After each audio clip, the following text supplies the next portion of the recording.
예, 이번 시간에 우리 주택임대소득에 대해서 종합과세, 분리과세 관련되는 부분 정리하도록 하겠습니다. 우리 교재는 211페이지가 되겠습니다.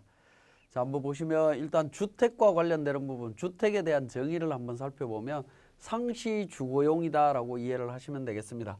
상시 주거용으로 되어 있는 건물로서 주택 부수 토지를 포함하는 걸로 되어 있습니다. 물론 이제 사업을 위해 주거용으로 사용되는 경우는 제외하도록 되어 있다라고 보시면 되겠습니다. 자, 부가가치세가 과세되는 사업용 건물과 함께 설치되어 있는 경우 어떻게 되느냐? 물론 이제 주택과 상가라고 이해를 하시면 되겠죠. 플러스 상가 이렇게 되어 있을 때 어떻게 될 거냐 하는 부분인데, 주택 면적이 사업용 건물 면적보다 크다라고 하면 전부를 주택으로 봅니다. 그리고 주택 면적이 같거나 작은 경우에는 주택 부분만 주택으로 봅니다. 만 주택으로 본다라고 이해를 하시면 되겠고요. 자, 주택임대소득은 사업소득 중에 부동산업에서 발생하는 소득에 해당이 되는 거고, 업종 분류 관련되는 부분인데 코드 번호가 자, 이 부분이 우리 그 기준경비율 관련되는 코드 번호라고 이해를 하시면 되겠습니다. 세부적인 내용은 212페이지에 우리 교재에 표로 나와 있으니까 참고로 보시고요.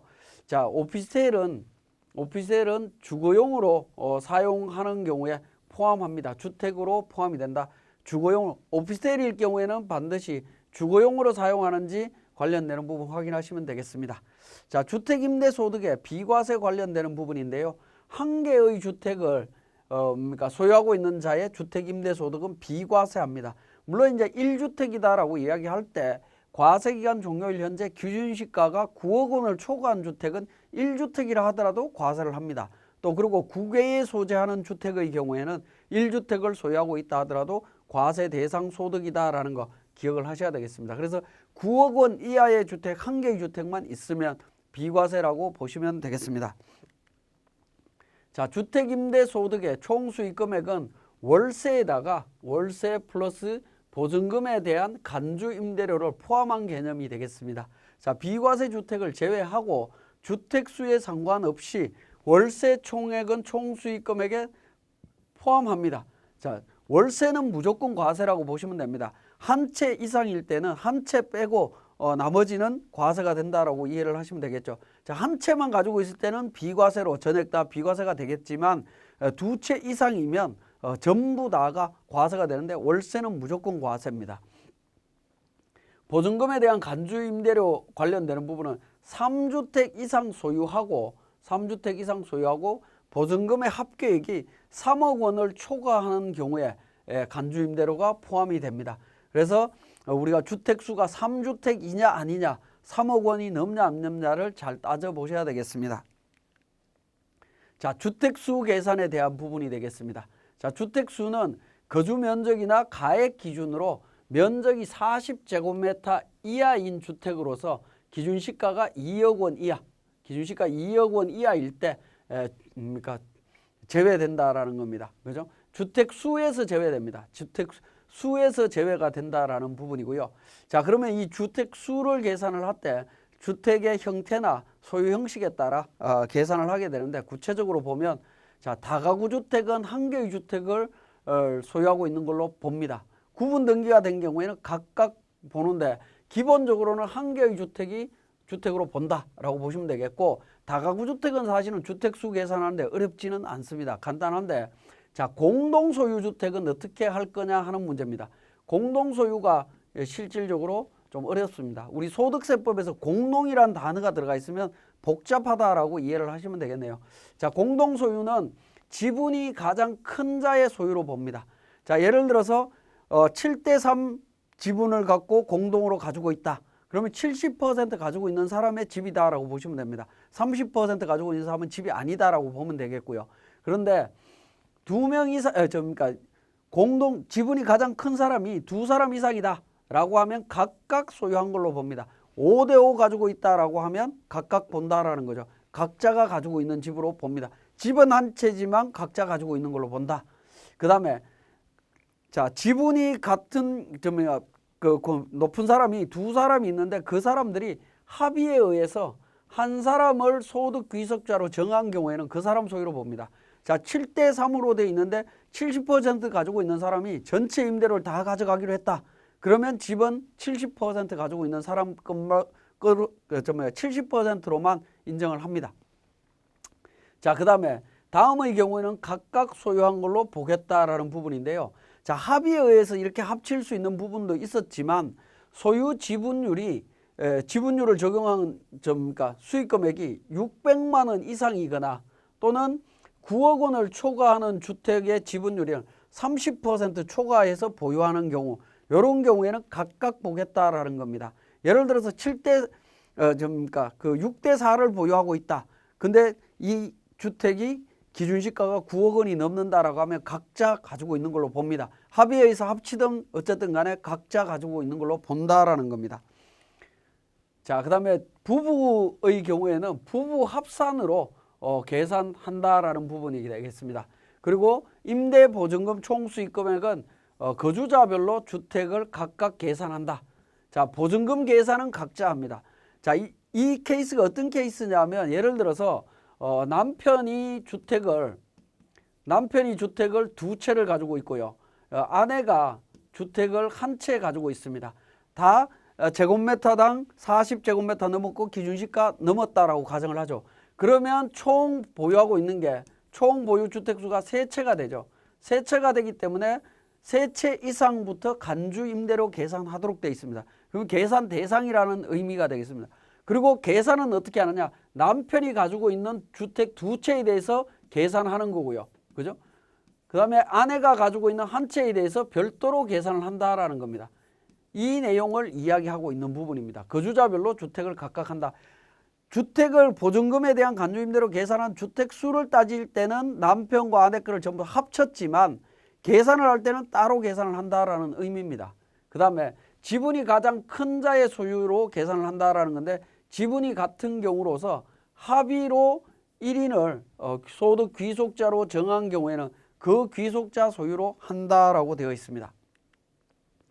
자, 전대, 전전세에 있는 경우에 어떻게 할 거냐? 임차 또는 전세받은 주택을 전대하거나 전전세하는 경우 당해 임차 또는 전세받은 주택은 소유자의 주택수에 포함될 뿐만 아니라 임차인 또는 전세받은 자의 주택으로도 본다라는 겁니다. 예를 들어서 이런 경우가 되겠죠. 제가 집이 한 채가 있습니다. 제 소유인데 주택이 있고 1주택이 있고요. 여기에 또 그러니까 임차한 주택이 있다. 임차한 주택이 있는데 임차주택에 제가 거주를 한다면 문제가 안 생기겠지만 거주를 하지 않고 이거를 그러니까 전대를 놓고 있다라는 겁니다. 전대를 놓고 있다라고 하면 나는 집이 몇 채냐? 기존 한 채에 임차주택까지 해서 2채에서 총 2채가 된다라는 겁니다. 2채 보유하고 있는 걸로 정리가 된다라는 겁니다. 임차하고 있는 주택에 거주를 하면 주택수에서 빠지겠지만 거주를 하는 게 아니라 그걸 다시 제3자한테 임대할 때는 내 주택수에 들어옵니다. 물론 소유권은 없지만 주택수로 보고 보증금에 대한 계산을 해야 될 거고 월세에 대한 부분, 전대로 받는 월세에 대한 부분들도 과세 대상이다라고 볼 수 있겠습니다. 자, 임대보증금 등에 대한 간주 임대료 계산 부분이 되겠습니다. 자, 기장을 하느냐 추계 신고를 하느냐에 따라서 계산이 달라지는데요.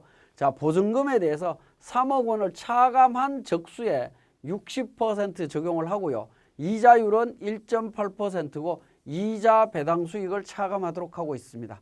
자, 추계의 경우에도 3억 원은 동일하게 차감을 해줍니다. 그리고 60% 적용해주고 있고 이자율 1.8%고요.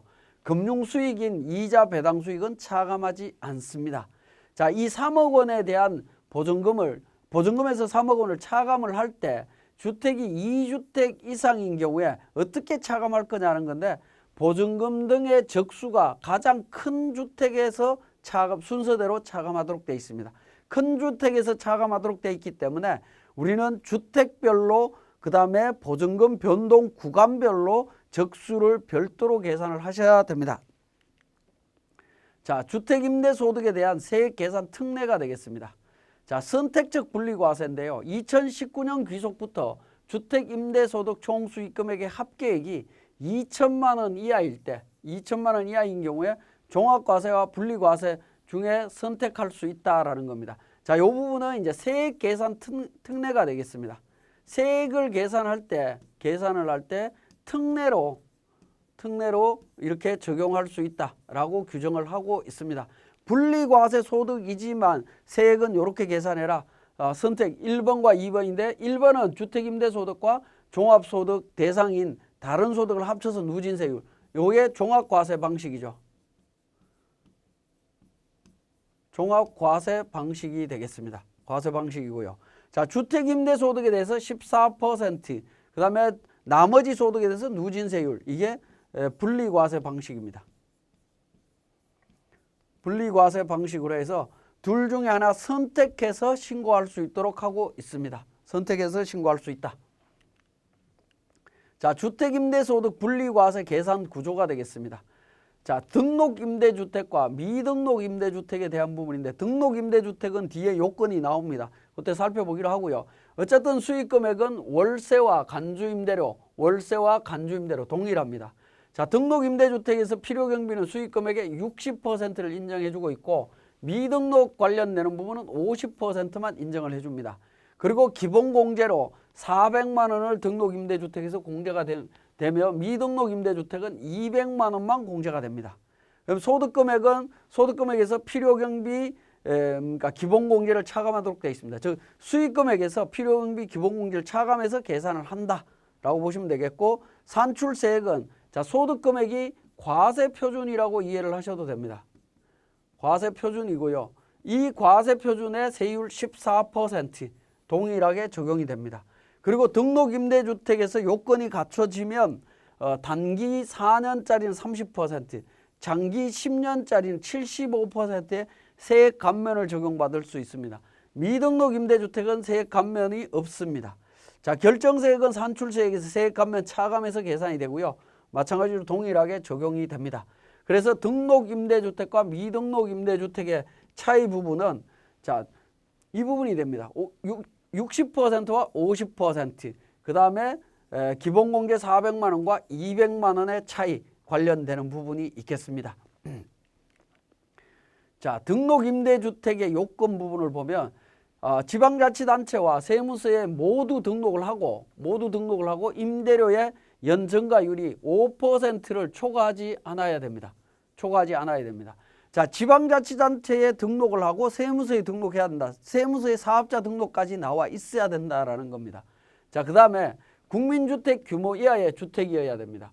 그리고 임대 개시일 당시 6억 원 이하여야 됩니다. 기준시가가 6억 원 이하일 때 요건이 공제가 된다라고 보시면 되겠습니다. 5% 국민주택 규모 6억, 그 다음에 지방자치단체 세무서에 다 등록이 돼 있어야 된다. 그렇게 했을 때 기본공제는 어떻게 되는지 하는 부분인데 제외하고 2천만 원 이하인 경우에 400만 원 또는 200만 원을 공제를 해준다라는 겁니다. 그죠? 공제가 됩니다. 세액 감면은 국민주택 규모의 주택으로서 조세특례 제한법의 요건을 충족해야 세액 감면을 받을 수 있습니다. 자, 이렇게 이제 등록 임대주택 요건을 확인할 수 있습니다. 자, 일부 기간 중에 등록 임대주택을 임대하게 되면 어떻게 되느냐 하는 부분인데 총수익 금액은 기간 월수로 계산합니다. 임대기간 월수로 안분해서 계산하는데 이때 월수는 15일 이상 임대를 했으면 1개월로 봅니다. 보통은 1개월 미만은 1개월로 본다 뭐 이렇게 규정을 하고 있는데 여기서는 15일 이상 임대를 해야 됩니다. 그랬을 때 1개월로 인정을 받을 수 있습니다. 자, 주택임대소득금액 계산은 총수익금액에서 필요경비 기본공제를 차감하는데 총수익금액의 50%, 등록임대는 60%를 필요경비로 인정을 받을 수 있습니다. 자, 그 다음에 기본공제는 200만 원과 등록임대주택은 400만 원 이렇게 공제가 됩니다. 자, 해당 과세기간 중에 임대주택을 등록한 경우에 어떻게 되느냐 하는 부분인데 자, 임대주택 등록이 되면 그러니까 필요경비가 60% 적용이 되죠. 그리고 등록하지 않았을 때 50% 적용이 되기 때문에 거기에 대한 안분 계산으로 이렇게 적용을 한다라고 보시면 되겠습니다. 그래서 등록한 기간에 발생된 수익금액과 등록하지 않은 기간에 발생된 수익금액 기준으로 해서 60%를 필요경비로 차감을 해 줍니다. 자, 기본공제는 분리과세 주택임대소득을 제외한 종합소득금액이 2천만 원 이하일 때 기본적으로 200만 원을 공제를 받을 수 있는데 등록임대주택은 400만 원을 공제를 해줍니다. 자, 해당 과세 기간에 등록임대주택과 등록임대주택이 아닌 주택의 수익금액이 동시에 발생했을 때 기본공제 어떻게 할 거냐? 수익금액 비율로 안분해서 계산하도록 되어 있습니다. 수익금액 비율로 안분해서 한다라는 겁니다. 400만 원과 200만 원 안분해서 적용을 합니다. 자, 등록임대주택의 필요경비율과 기본공제에 대한 세액 차액을 추징을 합니다.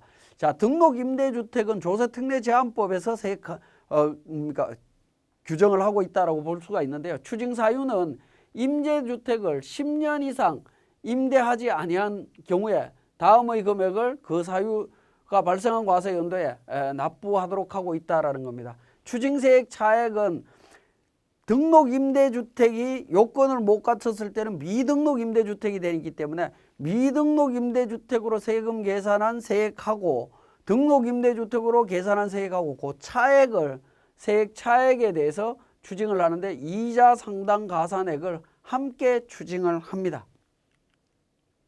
자, 소형주택 임대소득에 대한 세액 감면 규정이 되겠습니다. 자, 세액 감면 요건을 한번 보면 내국인으로서 다음 요건을 모두 충족해야 된다라고 해서 사업자 등록, 세무서에 사업자 등록돼 있어야 되고요. 지자체에 등록돼 있어야 됩니다. 민간 임대 사업자 등록을 하여야 되고 또는 공공주택 사업자로 지정이 되어 있어야 됩니다. 요 요건이 충족되어야 됩니다. 그 다음 요건이 규모 요건입니다. 규모 요건은 국민주택 규모 이하의 주택이어야 되는데 국민주택 규모라고 하는 부분이 1호 또는 1세대당 85제곱미터 이하인 주택을 말합니다. 이하인 주택이고요. 다가구 주택일 때는 가구당 전용 면적으로 따지도록 되어 있고 오피스텔도 포함하는 개념입니다. 그래서 85제곱미터 이하여야 됩니다. 자, 그 다음에 임대주택으로 관련해서 요건이 그러니까 임대 개시일 현재 6억 원을 초과하지 않아야 됩니다. 기준시가가 6억 원 이하여야 된다라는 거 기억하셔야 되겠고 임대료 증가율 5%를 초과하지 않아야 됩니다. 임대료를 5% 이상 초과해서 인상하지 않으면 요건 충족한 걸로 보고 세액 감면을 받을 수 있습니다. 자, 감면 요건 중에 임대주택 수 및 그러니까 그 임대 기간 요건이 되겠습니다.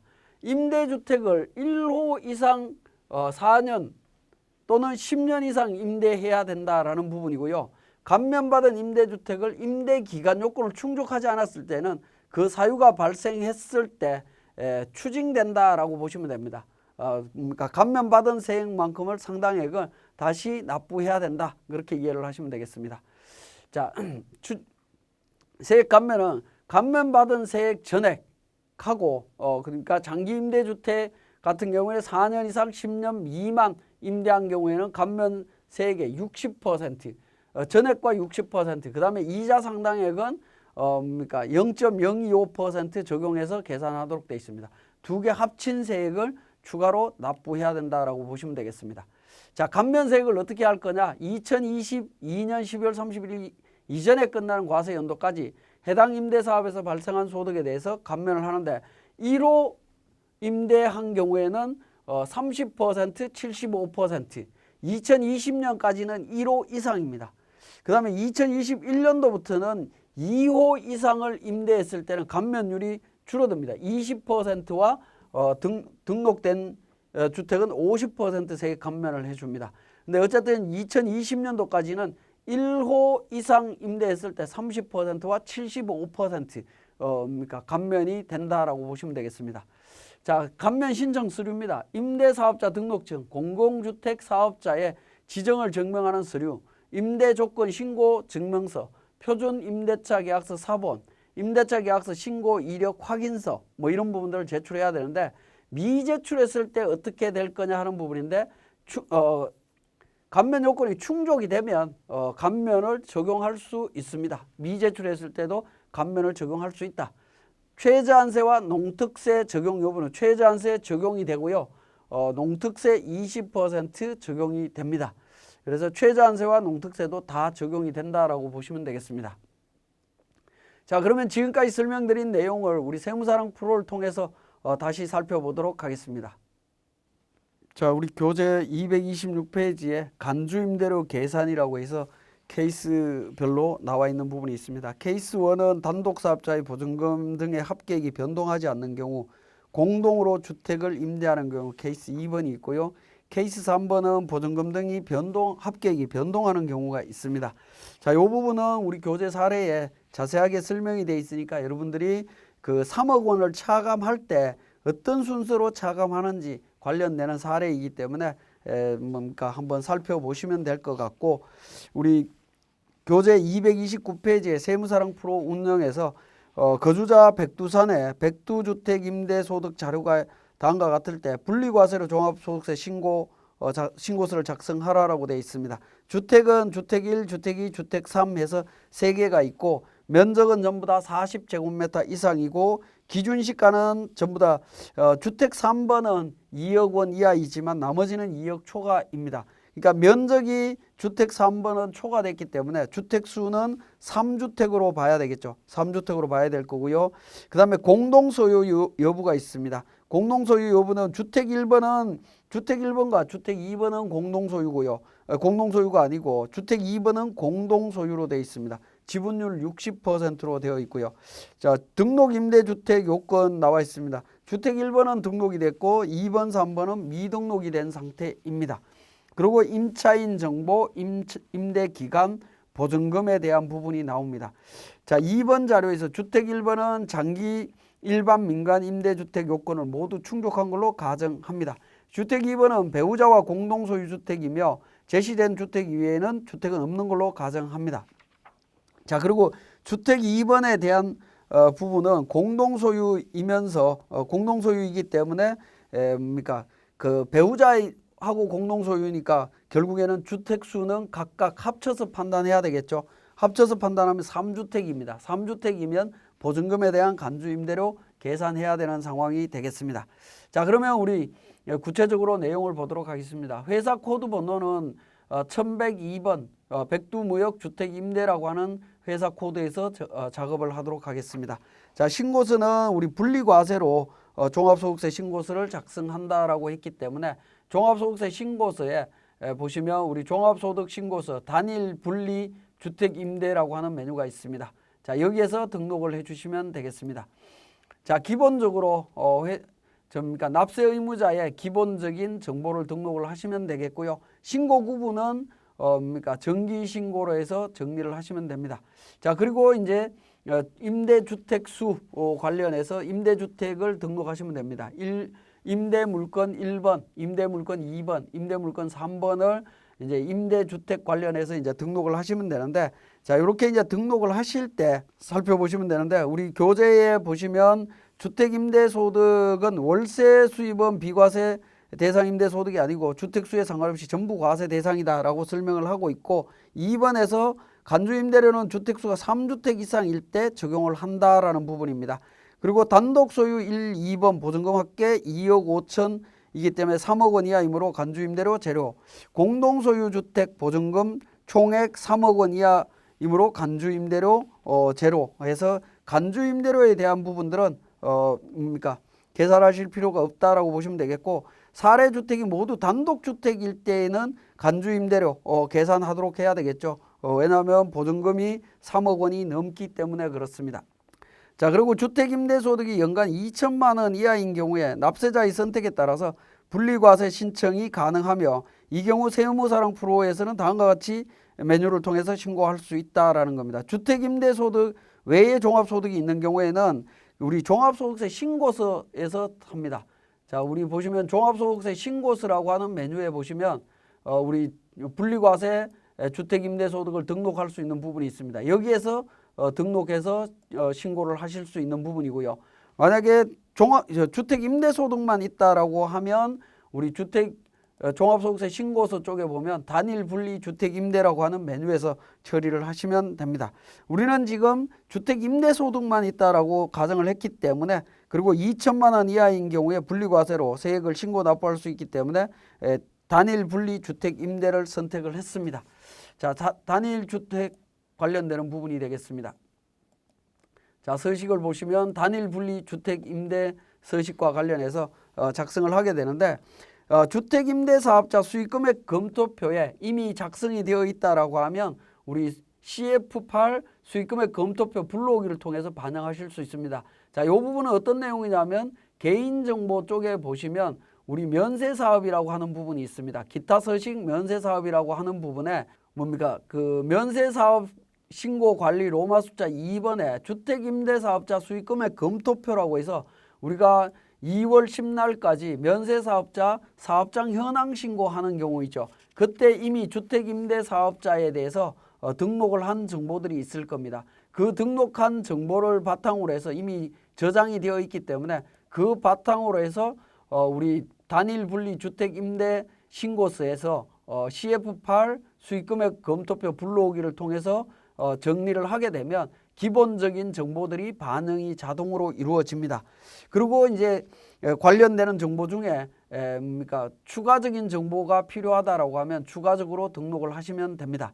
자, 이때 주의하실 거는 2번 부분인데요. 2번 물건 같은 경우에는 공동사업이죠. 그래서 공동사업의 여로 체크를 하고 지분율 60%로 계산을 했습니다. 60% 적용했을 때 계약 내용에 보시면 그러니까 1억 8천 부분으로 제가 등록을 했는데 우리 그 계약 내용에 보면 그러니까 보증금이 3억 원으로 돼 있죠. 3억 원의 60%인 1억 8천을 등록을 했다라고 보시면 되겠습니다. 자, 계약 내용 그러니까 월세 80만 원인데 60%에 해당되는 부분. 그러니까 계약서에 있는 3억 원과 80% 중에 자기 지분율에 해당되는 금액만 정리를 해주시면 되겠습니다. 그리고 3주택 이상 보유주택수 여부에서 임대물건 1번, 2번, 3번 전부 다 3주택에 해당이 되는 부분이죠. 3주택에 해당이 되고 포함시켜서 정리를 하시면 됩니다. 자, 정리를 하시면 되고 여기 노란색이 있는 부분 더블 클릭해서 내용을 살피게 되면 보증금 수익금액의 보증금 등 수익금액 산입이라고 해서 내용이 나옵니다. 자, 홍길동 관련되는 부분에서 7월 4일까지 그죠? 임대 기간이 계산이 되고요. 그 다음에 박석사 7월 4일, 7월 5일부터 보증금이 변동이 생기죠. 변동이 생기는 부분까지 이렇게 정리가 되고 있습니다. 자, 그래서 보시면 자, 공제 금액 3억 원 기준으로 해서 공제를 하시면 됩니다. 자, 보증금이 변동되는 7월 4일까지는 보증금 금액이 2억 5천이니까 전부 공제되고 보증금 그러니까 그 간주임대료가 계산되지 않습니다.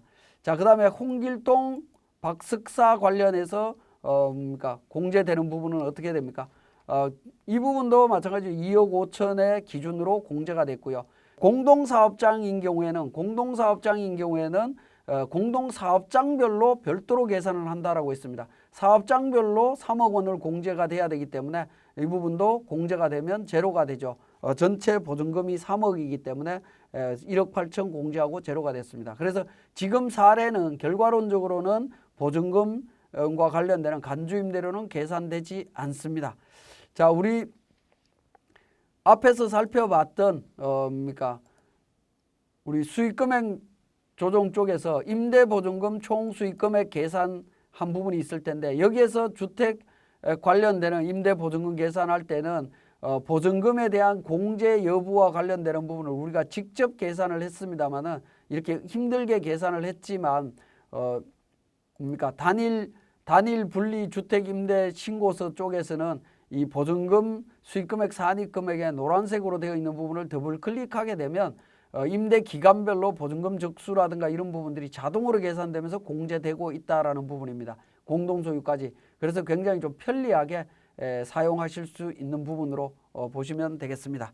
자, 그러면 이제 총 수익 금액이 등록과 미등록으로 해서 자동으로 계산되어 있을 겁니다. 기간 계산에서 자동으로 계산이 되고요. 필요경비 자동으로 계산이 됩니다. 자, 그 다음에 공제 금액은 그러니까 근로소득 등 다른 종합소득 금액이 2천만 원 초과하는지 안 하는지 여부를 갖고 판단을 하시면 되겠습니다. 다른 소득이 없다라고 있기 때문에 2천만 원 이하라고 보고 여라고 체크를 하게 되면 금액이 공제 금액이 반영이 되고 있습니다. 공제금액은 원래 기본 공제금액은 400만 원이죠. 등록주택은 400, 미등록주택은 200만 원입니다. 그런데 등록주택이 하나가 있고 나머지 미등록이죠. 그 경우에는 안분 계산으로 자동으로 계산되고 있습니다. 그래서 사업소득금액 48만 2,778원 계산이 됐습니다. 자, 세액 감면 신청으로 갑니다. 세액 감면 신청. 자, 1번 주택이 감면 등록된 주택이었죠. 그래서 감면 대상 주택을 등록을 합니다. 면적 85제곱미터, 기준시가 3억, 등록 일자, 임대주택 요건 여부 충족했느냐 하는 부분입니다. 충족했는지 여로 체크를 하시고요. 임대기간, 총 임대기간 해서 감면 대상 사업소득 등록을 하게 되면 여기에 나번에 보시면 임대기간 요건 및 요건 확인 및 감면세액 계산이라고 해서 전체 계산이 되고 있습니다. 자, 17번에 해당 연도 임대조건 충족했느냐. 임대조건 최소 9개월 이상 임대를 해야 되는 부분으로 이해를 하시면 되겠습니다. 자, 보시면 우리 222페이지에 보시면 최소한 과세 연도 개월 수에 12분의 9 이상, 1호 이상 임대해야 된다. 9개월 이상 임대했느냐? 예. 그 다음에 총 개월 수, 임대 개월 수 12달 임대했고요. 그 다음에 감면됐느냐? 몇 년째냐라는 부분입니다. 요건을 충족했느냐 또는 4년 미도래냐 뭐 이런 부분 선택해 달라라는 겁니다. 준공공인 경우에는 8년 미도래. 그 다음에 임대 증가 5% 증가 요건을 충족했느냐라는 부분입니다. 충족했다라고 하면 산출세액부터 소득금액까지 해서 불러오기 눌러서 작성을 하시게 되면 작성하시고 감면율 75% 하게 되면 14만 8,632원의 세액 감면 금액을 확인하실 수 있습니다. 그리고 세 번째 탭인 종합소득 계산 쪽으로 가시게 되면 자동으로 반영된 걸 확인하실 수 있습니다. 농어촌 특별세까지 반영된 걸 확인하실 수 있고요. 하단 부분에 이제 추가 납부세액 요건을 미충족했을 때 추가 납부세액을 그러니까 같이 신고하고 납부할 수 있도록 프로그램이 만들어져 있습니다. 자, 그렇게 해서 이제 정리를 하실 수가 있고, 그 구체적인 내용은 234페이지에 우리 그러니까 표로서 자세하게 설명을 해놓고 있습니다. 보시면 되겠습니다. 자, 지금까지 우리 주택 임대소득 관련해서 우리 분리과세와 종합과세로 세액 계산하는 과정을 살펴봤습니다. 예, 6번째 편 조세특례제한법상의 세액 감면, 세액 공제 부분이 되겠습니다. 자, 세액 공제 감면과 관련해서 중요한 부분, 특히 감면과 관련해서 소득 구분 계산서가 되겠습니다.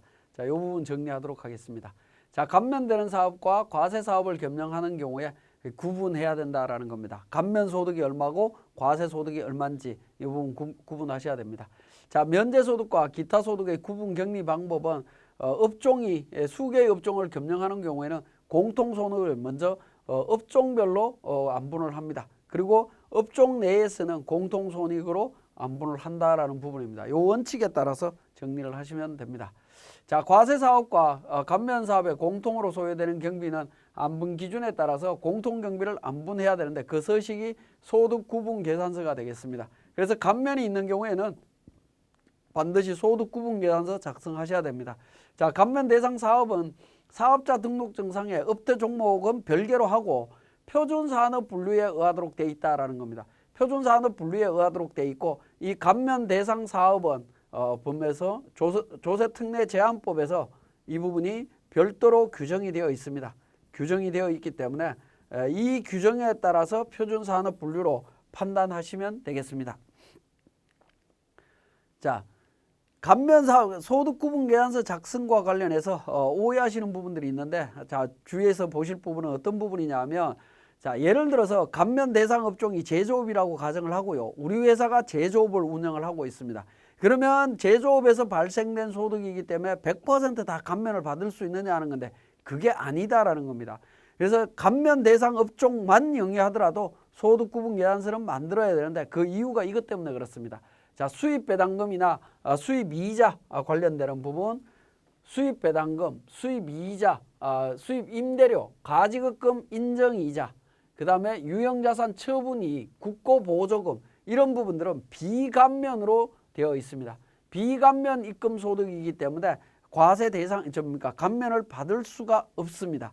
장기할부 조건 판매 시에 발생하는 매출 채권의 현재 가치 할인 차금의 환입에 따른 이자 수익도 과세 사업의 개별 입금이다. 그래서 감면이 안 된다라는 거죠. 자, 이 부분은 감면이 안 된다라는 겁니다. 그죠?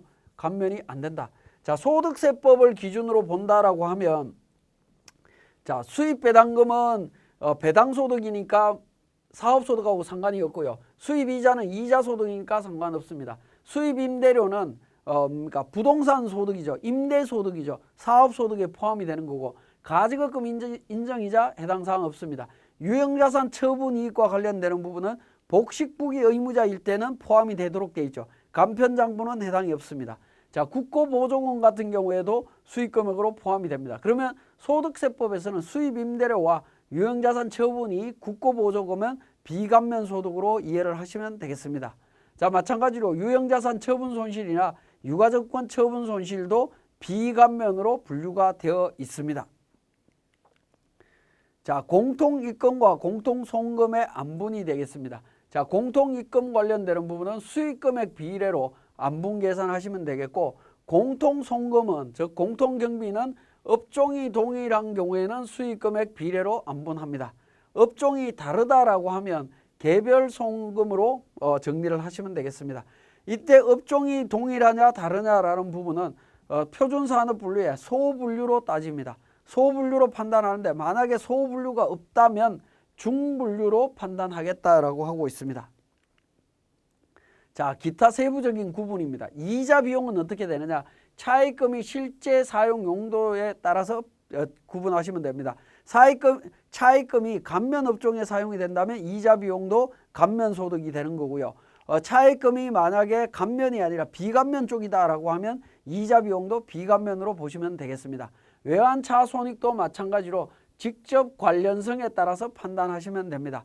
외화 채권 관련되는 부분이 그러니까 우리 감면 사업과 비감면 사업 여부에 따라서 달라진다. 그렇게 이해를 하시면 되겠네요. 기타 외화 채권에 관한 외화 환차 손익은 과세 사업의 개별 손익으로 본다. 즉 비감면이다라고 보시면 되겠습니다. 비감면으로 보겠다라는 의미입니다. 자, 그 다음에 2월 결손금은 어떻게 되느냐? 감면 또는 과세 사업의 직접 관련성에 따라서 합니다. 만약에 구분이 불가능하다라고 하면 소득금액 비례로 안분하시면 됩니다.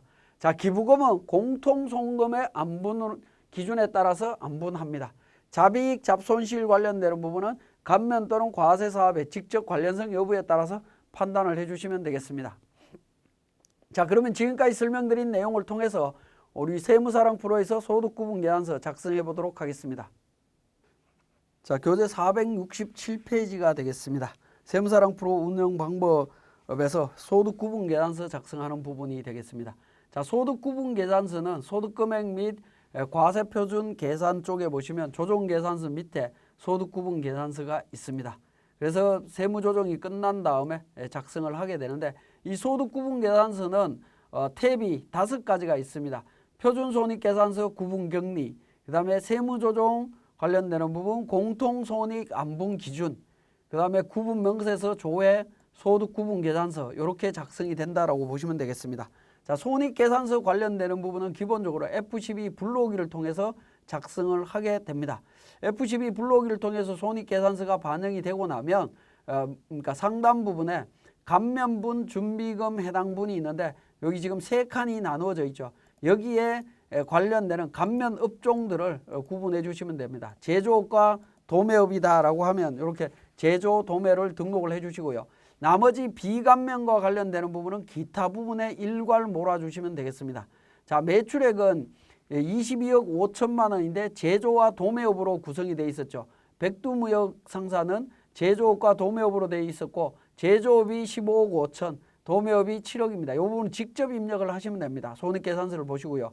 매출원가도 마찬가지로 제조업 매출원가, 도매업 매출원가 직접 등록하시면 되겠고, 판매비와 관리비 관련되는 부분 전액 다 공통경비로 반영이 되어 있을 텐데, 그 중에 그러니까 개별적으로 제조경비와 도매로 구분이 가능하다라고 하면 이렇게 구분, 개별 등록을 해주시면 됩니다. 나머지는 모르겠다. 그러면 안분계산으로 들어갈 수 있습니다. 마찬가지로 영업외 수익 중에 750만 원은 비감면이다라고 분류를 했습니다. 우리 750만 원에 대한 부분들은 이자 소득과 관련되는 부분하고 일자리 안정지원금이라든가 뭐 처분 손익이라든가 관련되는 부분일 겁니다. 회계관리 쪽에서 우리 손익계산서를 한번 보시면, 자, 손익계산서의 내용을 보시게 되면 하단 부분에 자, 이자 수익 250만 원 있고요. 자비익이 있습니다. 자비익 관련되는 부분 중에 543만 6천 원인데 더블 클릭해서 자비익을 보게 되면 일자리 안정 지원금이 되겠습니다. 국가에서 지원된 금액이죠. 그래서 재산세라든가 이런 부분 제외한 지원금을 계산하게 되면 500만 원이 나옵니다. 그래서 750만 원을 소득구분계산서 작성할 때 그러니까 비감면 쪽으로 기타분으로 분류했습니다. 영업의 비용과 관련되는 부분에 있어서도 그러니까 관련되는 부분 확인해 보도록 하겠습니다. 자, 손익계산서에 보시면 영업외 비용 관련되는 부분에 있어서 하단 부분에 보시게 되면 이자 비용 해서 나와 있는데 유형자산 처분 손실 있죠. 처분 손실 388만 9,700원. 유형자산 처분 손실과 관련되는 부분은 감면이 안 된다라는 부분입니다. 그런 부분들을 찾아서 등록을 해주시면 됩니다. 그래서 등록을 했습니다. 자, 그 다음에 두 번째 탭으로 갑니다. 두 번째 탭에 가면 세무조정 소득 구분이라고 되어 있습니다.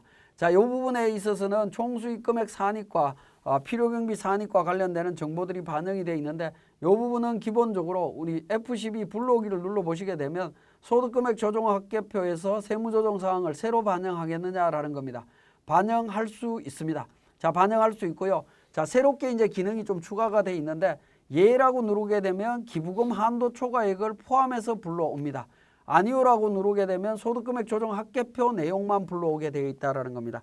기부금은 조정계산서에 반영되도록 되어 있죠. 그죠? 조정계산서에 반영되도록 되어 있기 때문에 기부금을 포함해서 불러오는 게 맞습니다. 그래서 기본적으로 예를 눌러서 반영을 해주시면 되겠습니다. 그래서 기부금까지 반영이 되어지면 되겠습니다. 기부금 한도 초과와 관련되는 부분, 그 다음에 2월과 관련되는 부분 반영되어 있는 것을 확인하실 수 있습니다.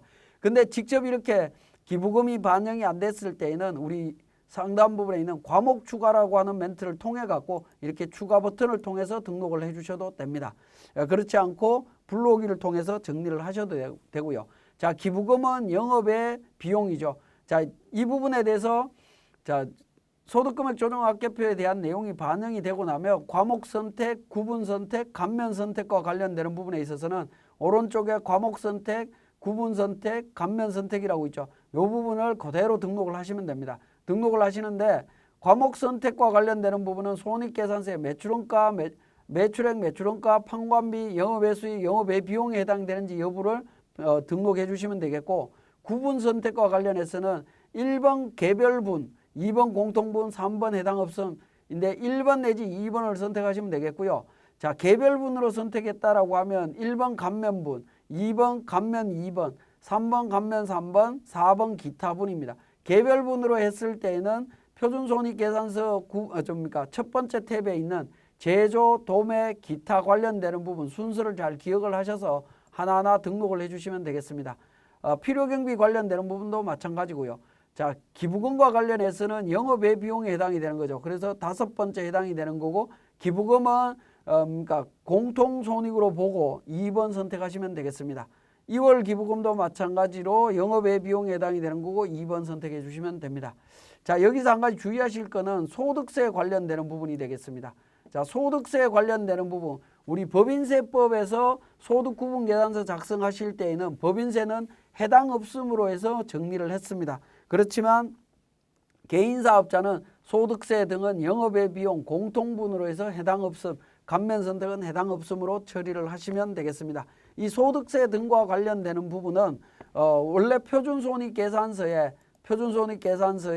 영업외 비용 안에 소득세가 이미 포함이 되어 있기 때문에 그렇습니다. 포함이 되어 있기 때문에 우리 세무조정 소득구분 쪽에서는 소득세 등을 영업외 비용으로 해서 분류를 해 주셔야 됩니다.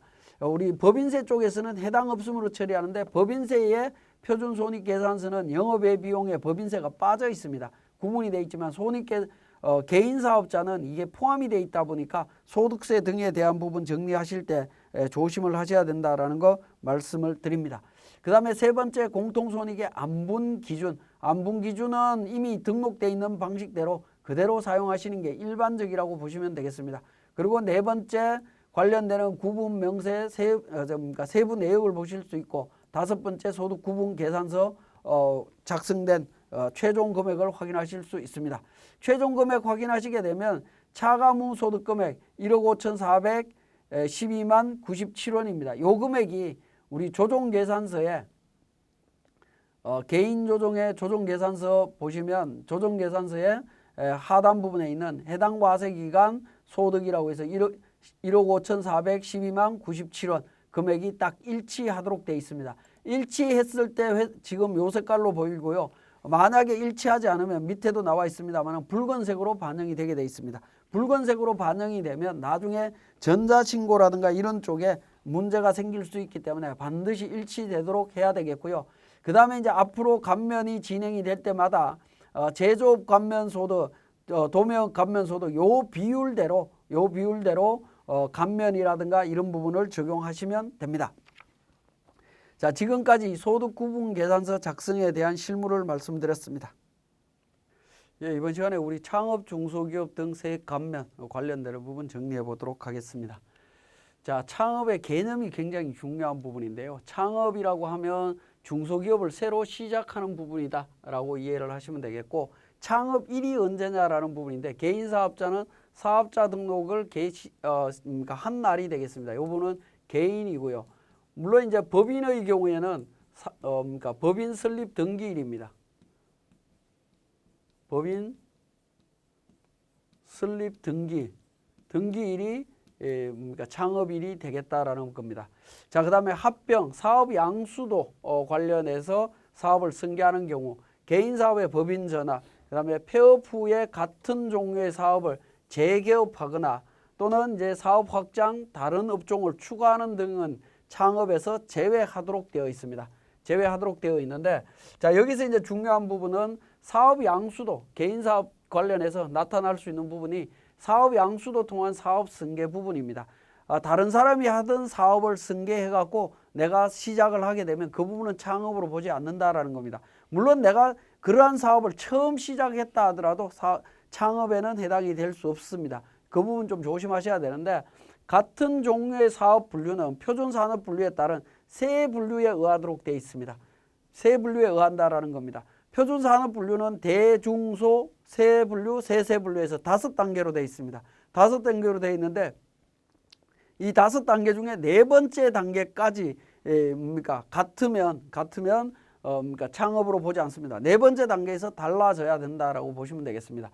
예를 들어서 한정식집 운영하시는 분이 그러니까 한정식집을 승계해서 인수해서 사업을 시작하는데, 한정식집을 다시 한다라고 하면 창업이 아니지만, 한정식집을 하지 않고 중식집을 한다, 중국집을 한다라고 하면 그때는 세 분류가 달라지기 때문에 창업에 해당이 된다라고 보실 수 있습니다.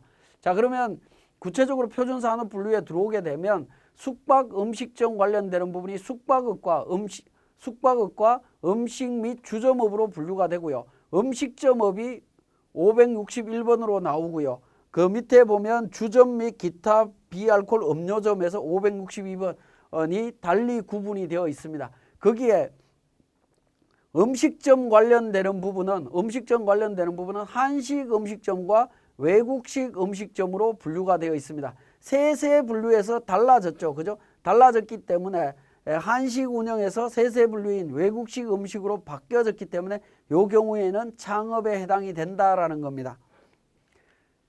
자, 그 다음에 음식점의 범위를 한번 보시면, 음식점은 561번 코드로 되어 있다라고 말씀을 드렸고, 한식 음식, 외국 음식, 기관 구내 식당, 출장 이동 음식, 기타 간이 음식점으로 되어 있습니다. 자, 요게 이제 음식점업이고요.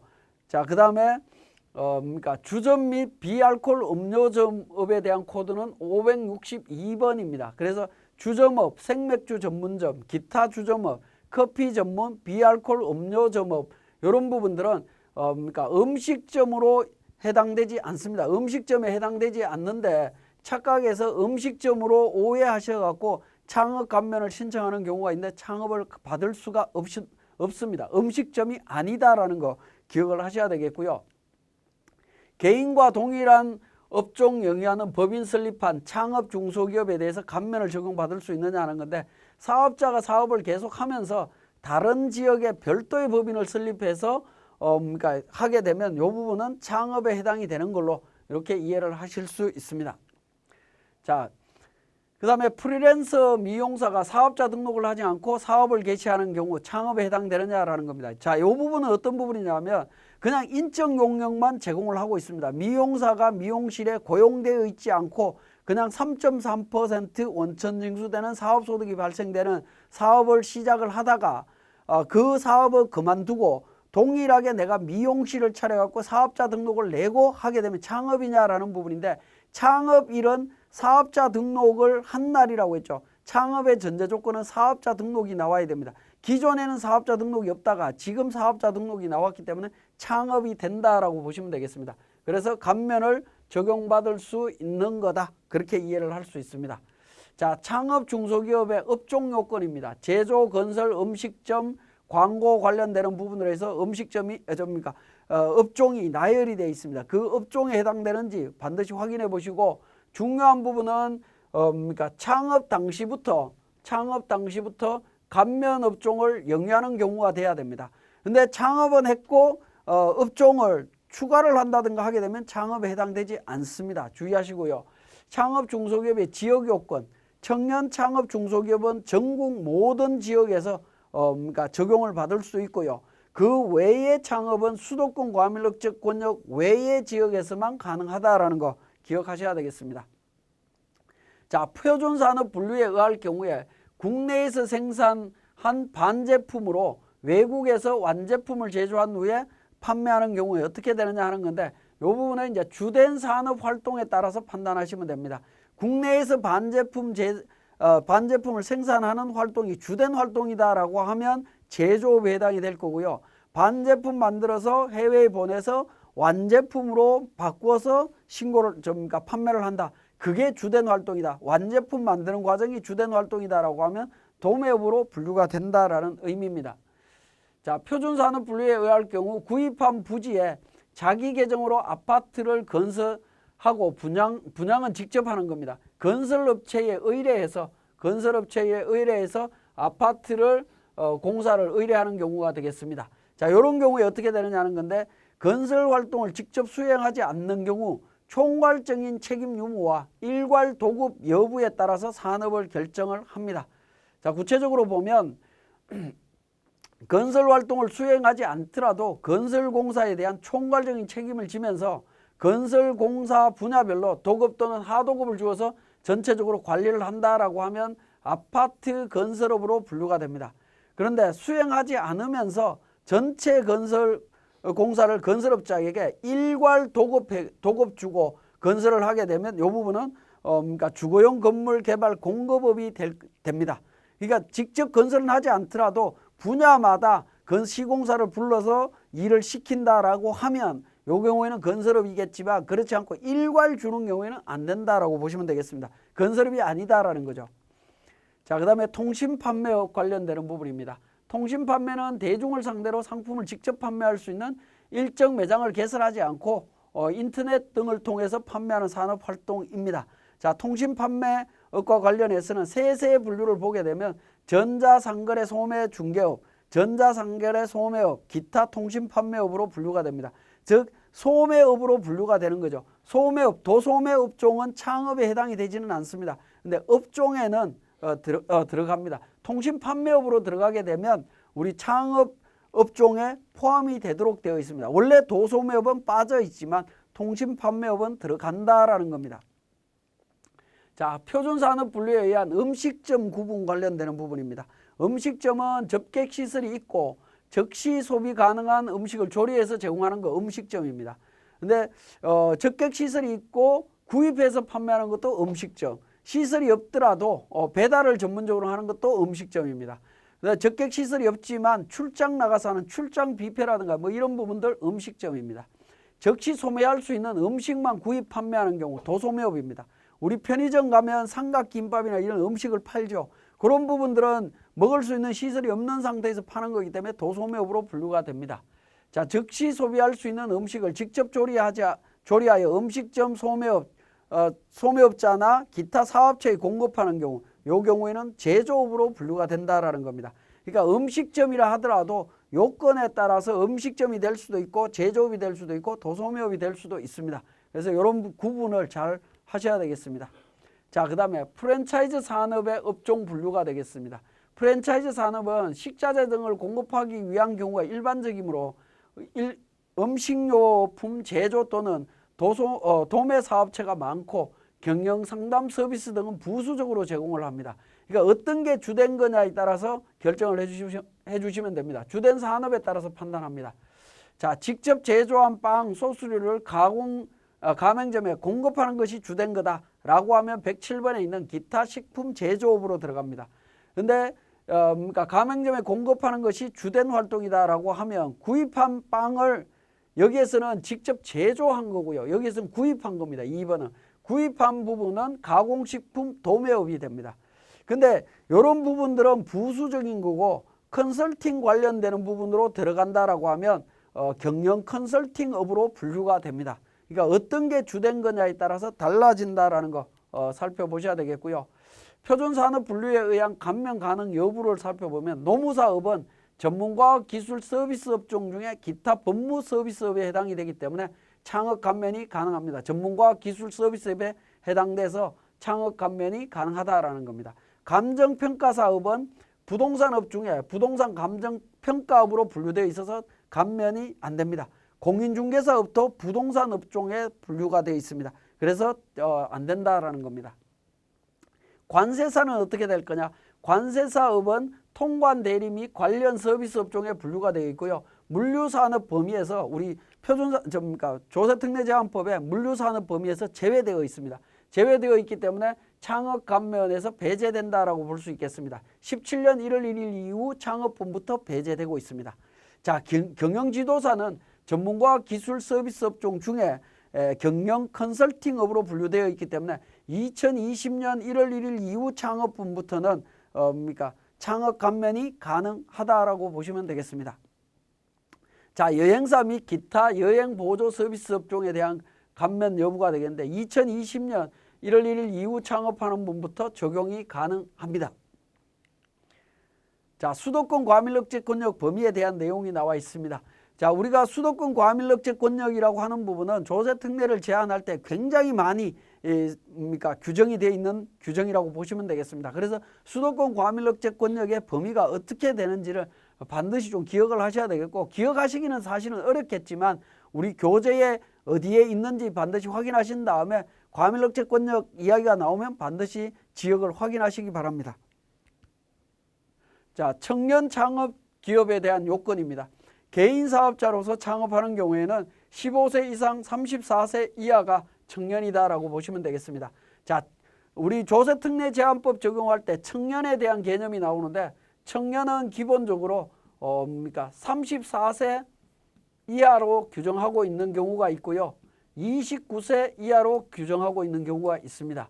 이 두 가지가 있기 때문에 구분을 하셔야 됩니다. 34세 이하는 창업 중소기업과 또 청년이 취업했을 때 적용받는 소득세 감면 규정에 두 군데가 있습니다. 그래서 사업자가 적용받을 수 있는 것은 창업 중소기업에 대한 세액 감면 적용받을 때만 34세 이하입니다. 그리고 나머지는 전부 다 29세 이하로 규정이 되어 있다는 거 기억을 해 주시고요. 청년 지분 비율이 50%로 공동 최대 주주일 때 법인에서 어떻게 하느냐? 이 경우에도 창업이 가능하다라고 보시면 되겠습니다. 자, 창업 중소기업에 대한 세액 감면, 최초로 소득이 발생한 과세 연도와 4년 이내에 끝나는 과세 연도까지 세액 감면을 해줍니다. 감면율은 수도권 과밀억제권역 외의 지역은 100%를 해줍니다. 근데 수도권 과밀억제권역 안에서 창업을 했다라고 하면 50% 해줍니다. 원래는 수도권 과밀억제권역 안에서 창업한 거는 감면이 안 됩니다. 청년이기 때문에 예외적으로 50%를 감면해 줍니다. 자, 당해 사업에서 최초로 소득이 발생한 과세 연도에서 소득이라고 하는 의미가 뭐냐라는 겁니다. 소득이라고 하는 의미는 당해 사업에서 최초로 소득이 발생한 과세연도에서 소득이라고 하는 부분은 법인세법 14조에서 규정하고 있는 각 사업연도 소득을 의미합니다. 즉 플러스 소득을 의미한다라고 보시면 됩니다. 결손 났을 때는 없는 걸로 봅니다. 그래서 법조문에 그러니까 결손이 난 걸 대비해서 그 최초 소득이 발생한 과세연도가 4년 이내에 발생이 되지 않으면 4년 차부터 기산한다라는 그런 조문들이 같이 있는 부분입니다. 어쨌든 플러스가 났을 때부터 따진다라고 보시면 되겠습니다. 창업 중소기업 요건 미충족 시의 세액 감면이 어떻게 되느냐 하는 겁니다. 청년 창업 중소기업에 해당이 됐는데 자 수도권 과밀억제권역 외에서 창업을 한 경우에 예를 들어서 청년이 안 돼버리면 감면율은 50%로 줄어듭니다. 100%에서 일반 창업이 되니까 50%가 됩니다. 근데 수도권 과밀억제권역에서 창업했는데 요건을 충족하지 못했다. 그러면 일반 창업이 되기 때문에 감면이 배제됩니다. 자, 18년 5월 29일 이전에 창업한 중소기업은 기존대로 75%, 50%로 이렇게 적용을 합니다. 자, 18년 5월 29일 기준으로 창업일자 기준으로 잘 따져보셔야 됩니다. 자, 18년 5월 29일 이전 창업자와 이후 창업자, 청년은 29세 이하로 되어 있고요. 이후는 34세로 되어 있습니다. 자, 그 이전에는 수도권 과밀억제권역 밖에서만 적용이 됐지만 이후에는 모두 다 적용이 되는 부분이고요. 감면율도 다르다라고 보시면 되겠습니다. 자, 창업 벤처 중소기업에 대한 세액 감면 규정이 있습니다. 요거는 이제 대부분 법인 쪽에서 적용이 되는 부분이니까 넘어가도록 하겠습니다. 에너지 신기술 중소기업과 관련되는 부분 내용 참고로 보시고요. 신성장 서비스업 관련되는 부분, 자, 컴퓨터 프로그래밍이나 시스템 통합, 관리업, 엔지니어링, 전문 디자인, 보안 시스템 서비스 관련되는 쪽에서는 75%와 50% 감면을 받을 수 있습니다. 영세 사업자 세액 감면 특례, 과세 연도의 수익 금액이 4,800만 원 이하일 때는 수도권 과밀억제권역 외에서는 100%, 수도권 과밀억제권역 안에서는 50%를 감면해주고 있습니다. 근데 영세 사업자의 경우에 4,800만 원으로 규정이 되어 있기 때문에 이게 이익 금액이 아니고 그러니까 수익 금액이 4,800만 원이니까 큰 혜택은 있다고 볼 수 없겠습니다. 자, 세액 감면에 추가 감면 세액이 되겠습니다. 창업 중소기업 등의 기업이 감면을 적용받는 업종별 최소 고용인원 이상을 고용하게 되면 수도권 과밀억제권역 외의 지역의 창업 중소기업 등의 감면 기간 중에 상시 근로자 수가 증가한 추가 감면세액을 적용받을 수 있다라는 겁니다. 수도권 과밀억제권역 안은 안 되고 외에서 적용을 가능하다라는 겁니다. 기존 감면을 적용받는 데에서 추가로 더 받을 수 있습니다. 거의 어떻게 되냐면 업종별 최소 고용 인원이 10명, 5명입니다. 이것보다 더 고용을 했다라고 하면 그 고용 비율만큼 증가한 비율만큼 추가로 더 감면을 적용해 주겠다. 그런 의미가 되겠습니다. 자, 수도권 과밀억제권역으로 이전을 하게 되면 어떻게 되느냐?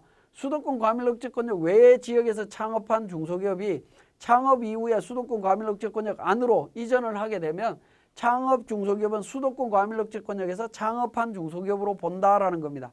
창업한 중소기업으로 보기 때문에 만약에 청년이 수도권 안으로 들어오게 되면 감면율이 50%로 줄어들 거고요. 만약에 비청년이 창업했는데 수도권 과밀억제권역 안으로 이전을 하게 되면 감면이 배제된다. 뭐 그렇게 이해를 하시면 되겠습니다. 자, 최저한세 및 농어촌 특별세 적용 여부가 되겠습니다. 최저한세 적용 대상입니다. 근데 다만 이제 감면율이 100% 적용이 되거나 감면세액 추가 감면분 적용되는 부분은 최저한세 적용 배제합니다. 추가 감면이라고 하는 건 고용 증가와 관련되는 부분이었죠. 그죠? 고용 증가가 있었을 때 감면율이 늘어나는 부분입니다. 농특세 비과세 되고요. 중소기업 사회보험료 세액 공제와 중복 적용이 불가능합니다. 자, 중복 지원 배제 여부와 관련되는 예규 하나만 살펴보면 내국법인이 동일한 사업장에서 제조업으로 창업한 후에 도매업을 추가해서 겸용하고 있다. 명확히 구분 격리가 되고 있다.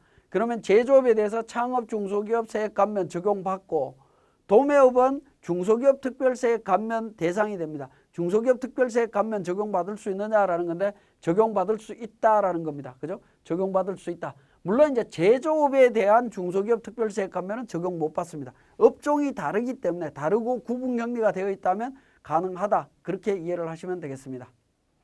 자, 지금까지 설명드린 창업 중소기업 세액 감면에 대해서 우리 세무사랑 프로를 통해서 확인하도록 하겠습니다. 자, 492페이지 세무사랑 프로 운영 방법에서 백두식당은 2020년 5월 5일 날 서울 강남구에서 음식점 창업했다라는 겁니다. 음식점은 창업 중소기업에 해당되는 업종이고요. 자료를 보고 처리를 해라라는 건데 창업일 현재 백두사는 87년생으로 33세라고 되어 있습니다. 그러니까 33세는 34세 이하에 해당이 되기 때문에 청년 창업에 해당이 됩니다. 청년 창업은 수도권 과밀억제권역 안에서도 적용이 가능하다라는 거고요. 종합소득 금액, 그 다음에 감면소득, 산출세액이 있습니다. 자, 감면을 적용받기 위해서는 우리 종합소득세 신고서부터 먼저 확인을 하도록 하겠습니다. 자, 종합소득세 신고서 내용을 확인을 하시게 되면 자, 여기에 이제 임대소득이 있고요. 창업자에 대한 그러니까 백두식당에 대한 소득금액 확인하실 수 있습니다. 그리고 근로소득까지 해서 산출세까지 계산을 했습니다. 2,885만 원까지 계산이 되어 있네요. 자, 이렇게 계산이 되어 있는 내용을 바탕으로 해서 소득구분계산서까지 작성을 합니다. 자, 소득구분계산서 관련해서 작성을 하게 되면 그러니까 자, 소득구분계산서 음식점이죠. 음식점에서 관련해서 영업외수익 관련되는 부분 300만 원. 자, 300만 원 일자리 안정지원금이라고 가정을 하도록 하겠습니다. 자, 이렇게 감면을 적용을 소득 구분해서 작성을 하게 되면 8,300만 원 내용을 확인하실 수 있습니다. 자, 표준손익계산서에서 제가 잘못 적용을 했네요. 자, 보시면 업종을 음식점과 관련되는 부분 기본 매출액과 매출원가를 기본 등록을 해야 되는데 제가 등록을 못했습니다. 자, 이렇게 등록을 하게 되면 어떻게 됩니까? 감면소득금액 8천만 원 계산이 되죠. 이 8천만 원 계산된 금액을 기준으로 창업 중소기업에 대한 세액 감면으로 들어갑니다. 자, 개인조정의 공제감면 성실 지방세 쪽에 보시면 그러니까 세액 공제 감면 로마 숫자 3번에 창업 중소기업에 대한 세액 감면 계산서가 있습니다. 자, 여기에서 창업 중소기업 등에 대한 감면세액 계산서에 맨 오른쪽에 보시면 마을풍선이 있죠. 마을풍선 클릭하셔갖고 명칭을 선택하시면 됩니다. 우리는 청년 창업 중소기업이었죠. 4번 선택했습니다. 자, 창업 지역은 수도권 과밀억제권역 아닙니다. 서울 지역이니까요. 수도권 과밀억제권역 지역이고 그 다음에 매출액은 4,800만 원 초과 있습니다. 그리고 최초 소득 발생한 과세 연도 5월 5일부터 12월 31일 일기 때 적용하시면 됩니다.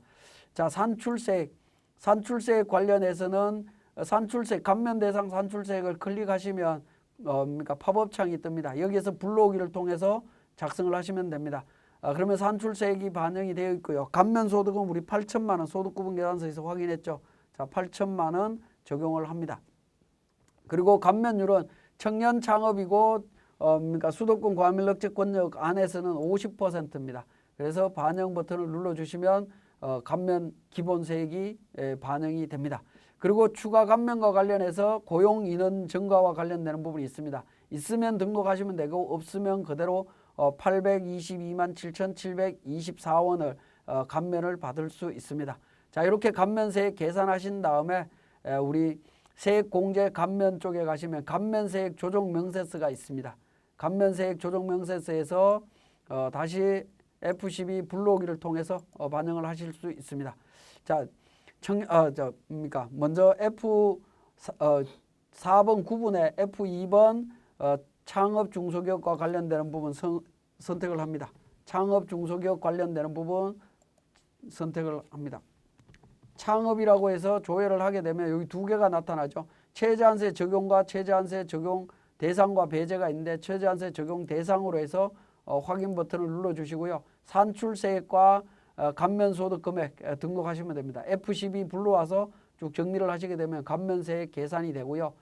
종료하고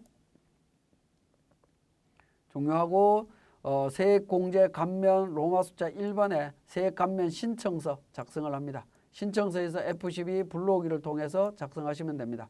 자, 불러오기를 통해서 작성하시게 되면 창업 중소기업에 대한 세액 감면 최저한세 적용 대상이다 해서 감면세액 확인하실 수 있고요. 저장합니다. 저장하고 다시 과세표준 및 세액 계산에 가서 종합소득세 신고서로 갑니다. 신고서의 8번째 탭에 있는 종합소득세 소득 계산에서 세액 감면 탭에서 커서를 두고 F8번 세액 감면 조정이라고 있습니다. 클릭해서 반영을 해주시면 됩니다. 반영해 주시면 감면세액이 반영돼서 차감되는 것을 확인하실 수 있습니다. 자, 지금까지 우리 창업 중소기업에 대한 세액 감면 내용이었습니다.